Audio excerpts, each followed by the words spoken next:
श्री स्वामी समर्थ सर्वांना खूप गुरुपौर्णिमेच्या सर्वांना खूप खूप खूप शुभेच्छा यूट्यूब फॅमिली। तर गुरुपौर्णिमेनिमित्त हे बघा छान असे मोतीचूर लाडू बनवलेले आहेत स्वामींना नैवेद्य। तर कसं बनवले तर हे बघा बेसन पिठामध्ये थोडंसं किंचितचं मीठ आणि थोडीशी हळद मिक्स करून छान असं घोळ केलेला आहे बघा। पाणी घालून एकदम पातळसर अशी स्लरी बनवलेली आहे, जास्त पण घट्ट बनवली नाही। भजी ही करू शकता, तर मी भज्यासाठी नाही तर हे असं पातळच मी केलेलं आहे, कारण आपल्याला छान असे कुसकुशीत भाजून घ्यायचे आहे तेलामध्ये तळून। तर कारण आतून छान असे तळून पण निघतात म्हणून अशी पातळ स्लरी बनवलेली आहे। तर हे बघा अशा पद्धतीने चमच्याने असंच घालून घेतलेलं आहे आणि बऱ्यापैकी भजीही बनवतात आणि मग थंड झाल्यावरती मिक्सरला फिरवतात। तर भज्यामध्ये कसं होतं आतून पीठ पण राहतं। तर ह्या अशा पद्धतीने मी कुरकुरीत असं बनवलेलं आहे बघा हे अशी।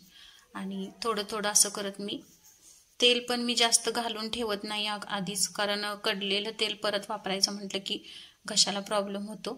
तर अगदी थोडं थोडं लागेल असंच मी तेल वापरते नेहमी। आणि हे बघा अशा पद्धतीने मी 3-4 वेळा ही स्लरी अशी घालून तळून छान अशी घेतलेली आहे बघा, बघू शकताय तुम्ही अशी मस्त कुरकुरीत अशी। तर हे आपलं सगळं तयार झालेलं आहे।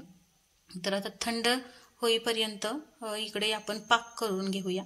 तर पाकासाठी बघा 1 वाटी साखर घेतलेली आहे, काजूचे बारीक तुकडे, अगदी थोडंसं पाणी घेतलेलं आहे, एक मला वाटते 4-5 चमचे पाणी असेल हे।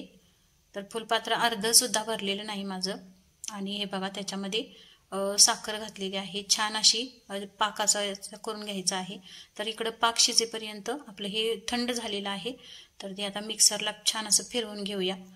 तोपर्यंत हे बघा पाक झालेला आहे, हे बघू शकताय तुम्ही एक तार दिसते बघा।